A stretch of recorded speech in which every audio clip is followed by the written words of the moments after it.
तो आज हम जिनके बारे में बात करने वाले हैं उनको सभी लोग जानते हैं।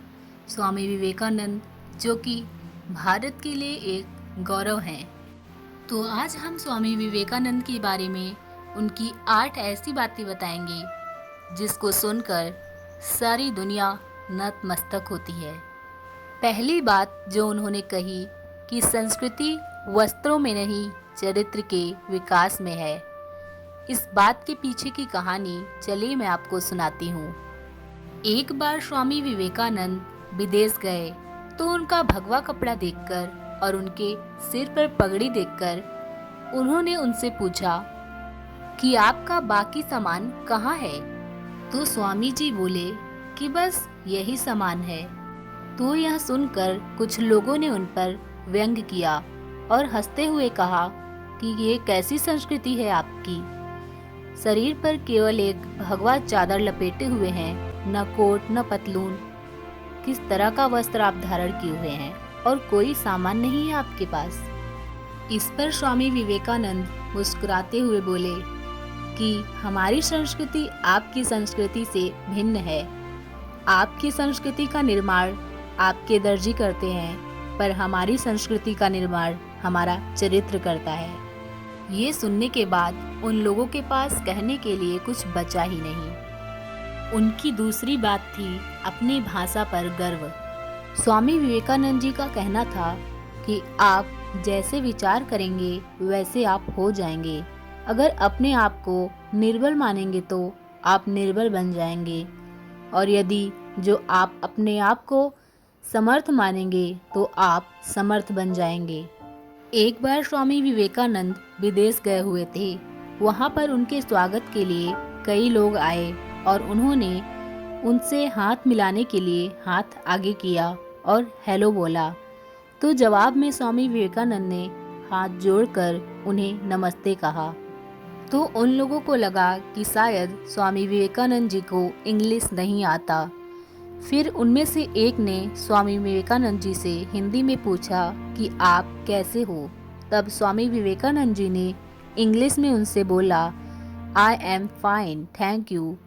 उन लोगों को बहुत ही आश्चर्य लगा और उन्होंने स्वामी विवेकानंद जी से पूछा कि जब हमने इंग्लिश में बात की तो आपने हिंदी में जवाब दिया, और जब हमने हिंदी में पूछा तो आपने इंग्लिश में जवाब दिया। आखिर इसका कारण क्या है।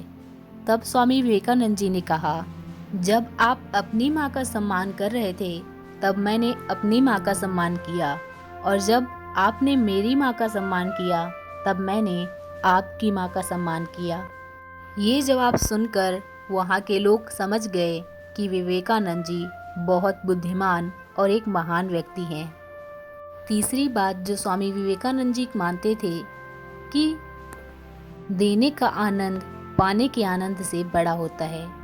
उनका मानना था कि जीवन में ज़्यादा रिश्ते होना जरूरी नहीं है, पर जो रिश्ते हैं उनमें जीवन होना जरूरी है। इसके पीछे की कहानी मैं आपको सुनाती हूँ। भ्रमण एवं भाषण से थके हुए विवेकानंद अपने निवास स्थान पर लौटे। वे उस समय अमेरिका में एक महिला के यहाँ ठहरे हुए थे। वे अपने हाथों से ही भोजन बनाते थे। वे भोजन बनाने ही जा रहे थे कि वहाँ पर कुछ बच्चे आकर खड़े हो जाते हैं। बच्चों का आना जाना उनके पास लगा ही रहता है। वे बच्चे उन्हें भूखे दिखते हैं। वे अपनी रोटियां उन सभी बच्चों को एक एक करके बांट देते हैं। ये सब वहाँ पर दूर खड़ी महिला देख रही होती है।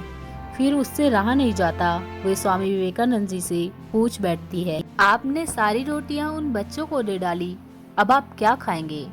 फिर स्वामी विवेकानंद जी मुस्कुराते हुए कहते हैं, माँ, रोटी तो पेट की ज्वाला शांत करने वाली वस्तु है, फिर चाहे वो इस पेट में जाए या उस पेट में।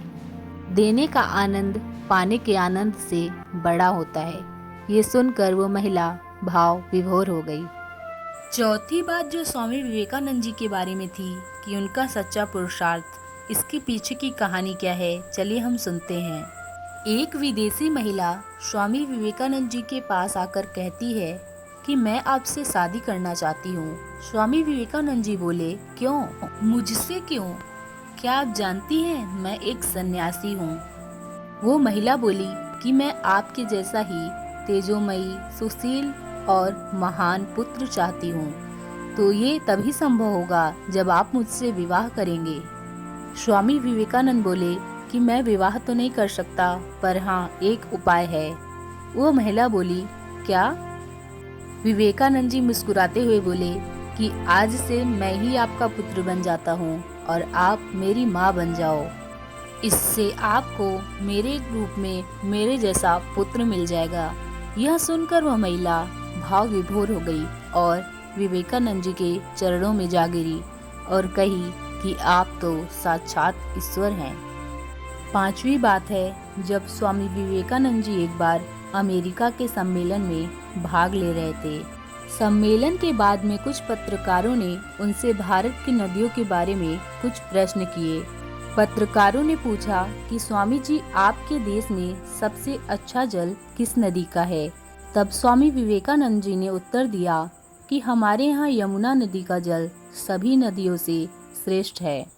पत्रकार ने फिर पूछा कि स्वामी जी, आपके देश वाले तो बोलते हैं कि सबसे अच्छा जल आपके देश में गंगा का जल है।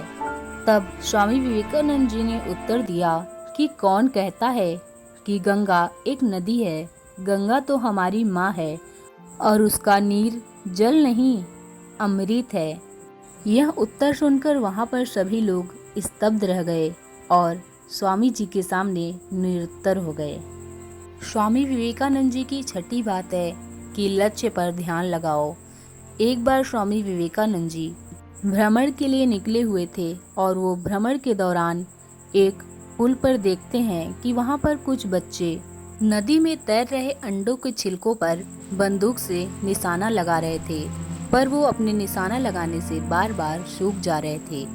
फिर स्वामी विवेकानंद जी उन बच्चों के पास जाते हैं और उनसे बंदूक लेकर स्वयं निशाना लगाते हैं और वो एक एक करके 12 निशाने बिल्कुल सही लगाते हैं।